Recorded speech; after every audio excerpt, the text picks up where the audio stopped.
Kita awali informasi hari ini dari Bekasi. Pemirsa, 3 gudang limbah dan 1 rumah di Kabupaten Bekasi, Jawa Barat terbakar pada Kamis sore. 1 orang luka dan dibawa ke rumah sakit terdekat. Udah makan 2 rumah, ini makin ke depan terus nih. Kebakaran melanda bangunan di Jalan Irigasi Rawa Palangan, Kabupaten Bekasi, Jawa Barat. Pada peristiwa ini, 3 unit gudang limbah plastik dan rumah seorang warga terbakar. Petugas damkar dan warga berupaya memadamkan api dengan alat seadanya. Menurut warga, api pertama kali terlihat dari sebuah warung makan. Akibatnya, pemilik warung terluka dan segera dibawa ke RSUD Kabupaten Bekasi. Sumber api belum diketahui, cuma asal mula katanya dari warung Tegal. Asal mula api pertama munculnya. Tapi dugaan sementara apa, Pak? Sementara kita belum tahu dari apa asal apinya, belum tahu dari mana asal apinya. Hingga kini polisi masih menyelidiki penyebab kebakaran.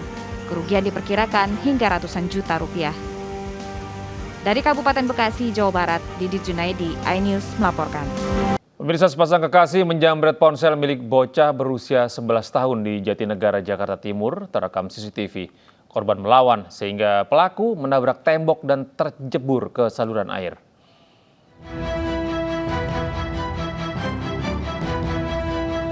Dari rekaman CCTV terlihat seorang bocah berusia 11 tahun tengah asik bermain ponsel di Gang Haji Kiming, Cipinang Muara, Jatinegara, Jakarta Timur. Tiba-tiba datang sepasang kekasih yang mengendarai sepeda motor. Salah satu pelaku langsung menjamret ponsel korban dan berupaya melarikan diri. Korban pun langsung mengejarnya dan menarik baju salah satu pelaku hingga pelaku menabrak tembok rumah warga. Pelaku sempat terjebur ke dalam selokan dan membuang ponsel korban untuk menghilangkan barang bukti sebelum akhirnya kabur.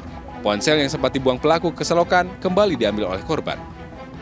Iya, sempat budak. Orang anak saya masih baru kelas 3, kelas 4. Didorong juga sama ibu. Itu makanya didorong sama anak saya motornya. Itu pelakunya pasangan ya, Bu ya?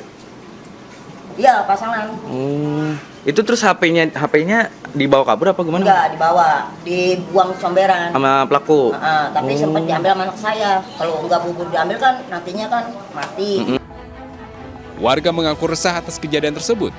Pasalnya para pelaku nekat melancarkan aksinya di permukiman padat penduduk. Dari Jakarta, Rio Manik melaporkan. Pemirsa, keluarga Buya Arasi Hashim mengaku ikhlas atas kepergian anak balitanya dan tak akan melaporkan pemilik senjata api. Putra kedua mereka meninggal dunia karena tak sengaja tertembak oleh kakaknya saat sedang memainkan senjata api milik polisi.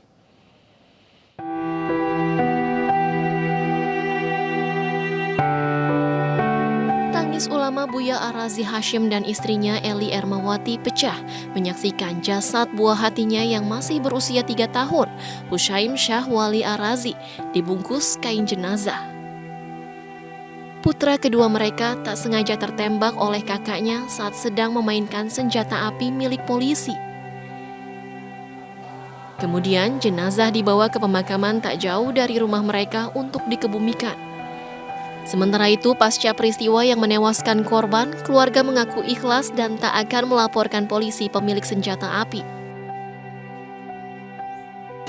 Dari pihak keluarga kemarin sudah mengikhlaskan dan menyatakan bahwa tidak menuntut di kemudian hari, dan pihak keluarga menyatakan juga bahwa itu merupakan kecelakaan dan tidak akan melanjutkan perkara di wilayah hukum Polres Tuban karena terjadinya perkara tersebut di Polres Tuban. Peristiwa bermula saat pengawal Buya Arazi yang merupakan anggota polisi sholat zuhur di masjid dekat rumah Buya Arazi. Pengawal tersebut meletakkan senjata apinya di rumah Buya Arazi. Tak disangka anak pertama Buya Arazi yang masih berusia 5 tahun mampu menjangkau senpi dan mengutak-atik senpi. Kemudian tanpa sengaja senjata api menembak adiknya yang berusia 3 tahun hingga meninggal dunia.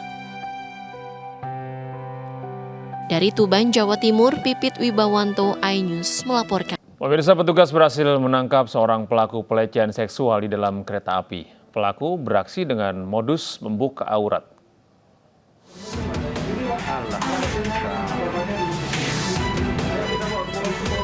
Petugas kereta api stasiun Buaran, Jakarta Timur mengamankan seorang pelaku pelecehan seksual berinisial AS. Peristiwa bermula saat pelaku menghampiri korban berinisial BC di kawasan Masjid Istiqlal, Jakarta Pusat. Dengan modus berpura-pura bisa membuka aura, AS mengikuti korban melakukan perjalanan ke rumahnya menggunakan kereta api.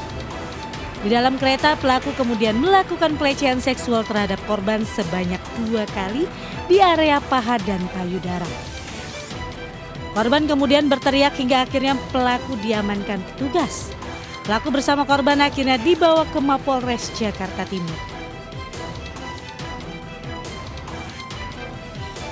Meski begitu, kasus pelecehan seksual di dalam kereta api ini berakhir secara kekeluargaan karena orang tua korban enggan berurusan dengan pihak kepolisian. Dari Jakarta, Rio Manik, iNews melaporkan.